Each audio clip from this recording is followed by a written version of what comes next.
പിതാവിൻ്റെയും പുത്രൻ്റെയും പരിശുദ്ധാത്മാവിൻ്റെയും നാമത്തിൽ ആമേൻ. പ്രഭാത പ്രാർത്ഥന. എനിക്ക് നിന്നോടുള്ള സ്നേഹം അനന്തമാണ്, നിന്നോടുള്ള വിശ്വസ്തത അചഞ്ചലവും. ജെറമ്യ 31:3. ഞങ്ങളുടെ ദൈവമായ കർത്താവേ, സ്വർഗവും ഭൂമിയും നിറഞ്ഞു നിൽക്കുന്നവനെ, ഞങ്ങളങ്ങേ സ്നേഹിക്കുന്നു. ദാനമായി കിട്ടിയ ഈ ജീവിതത്തിൽ ഇന്നേ ദിവസം ഞങ്ങളെ നയിക്കുന്ന വിശ്വാസത്തിലും പ്രത്യാശയിലും അവിടുത്തെ ഇഷ്ടം നിറവേറണമേ എന്ന് പ്രാർത്ഥിക്കുന്നു. ജീവിതത്തിൽ പലപ്പോഴും തെറ്റു ചെയ്യാനിടയാവുന്ന സാഹചര്യങ്ങളിൽ നിന്നും ഞങ്ങൾ ഓടിയൊളിക്കാൻ ശ്രമിക്കുന്നതും അതിന് പ്രേരിപ്പിക്കുന്നവരിൽ നിന്നും ഒഴിഞ്ഞു മാറുന്നതും എത്ര അകലങ്ങളിലിരുന്നാലും ഞങ്ങളുടെ പ്രിയപ്പെട്ടവർ ഞങ്ങളുടെ വീഴ്ചകളെക്കുറിച്ച് അറിയുമെന്നും ഞങ്ങളെക്കുറിച്ചോർത്ത് അവരുടെ മനസ്സ് വേദനിക്കുമെന്നുള്ള സ്നേഹശാഠ്യം ഞങ്ങളുടെ ഹൃദയങ്ങളെ നിയന്ത്രിക്കുന്നത് കൊണ്ടാണ്. കരുണയുള്ള കർത്താവേ, ഞങ്ങളെ സഹായിക്കാൻ വേഗം വരണമേ. അമ്മയോട് ചേർന്ന് നിൽക്കാൻ ആഗ്രഹിക്കുന്ന ഒരു കുഞ്ഞിനെ പോലെ ഞങ്ങളെ ഭാരപ്പെടുത്തുന്ന എല്ലാ ജീവിതാനുഭവങ്ങളിലും അവിടുത്തെ തണലിൽ ചേർന്ന് നിൽക്കാനുള്ള അടുപ്പവും വിശ്വാസവും ഞങ്ങൾക്ക് നൽകണമേ. ജീവിതം ഞങ്ങൾക്ക് നേരെ വച്ചു നീട്ടുന്ന ഏതു സന്തോഷത്തെക്കാളും വലുതായ അങ്ങയുടെ സ്നേഹത്തിൽ ഓരോ നിമിഷവും ഞങ്ങളെ വളർത്തുകയും വഴി നടത്തുകയും ചെയ്യണമേ.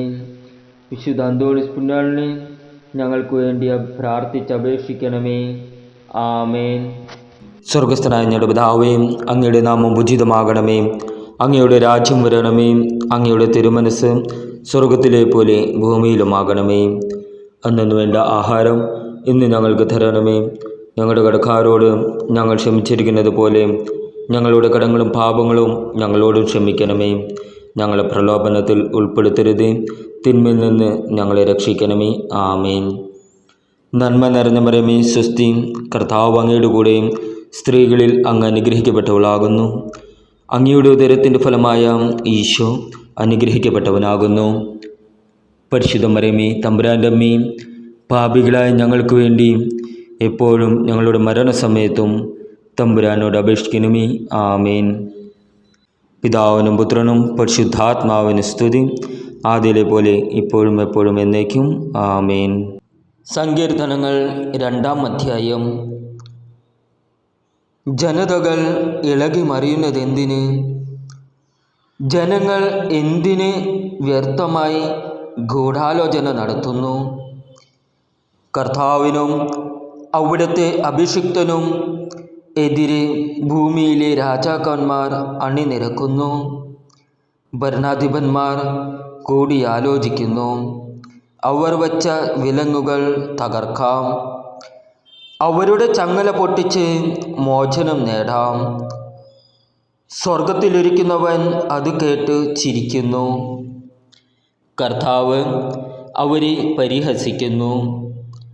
അവിടുന്ന് അവരോട് കോപത്തോടെ സംസാരിക്കും, ക്രോധത്തോടെ അവരെ സംഭീതരാക്കും. എൻ്റെ വിശുദ്ധ പർവ്വതമായ സിയോനിൽ ഞാനാണ് എൻ്റെ രാജാവിനെ വാഴിച്ചതെന്ന് അവിടുന്ന് അരുളി ചെയ്യും.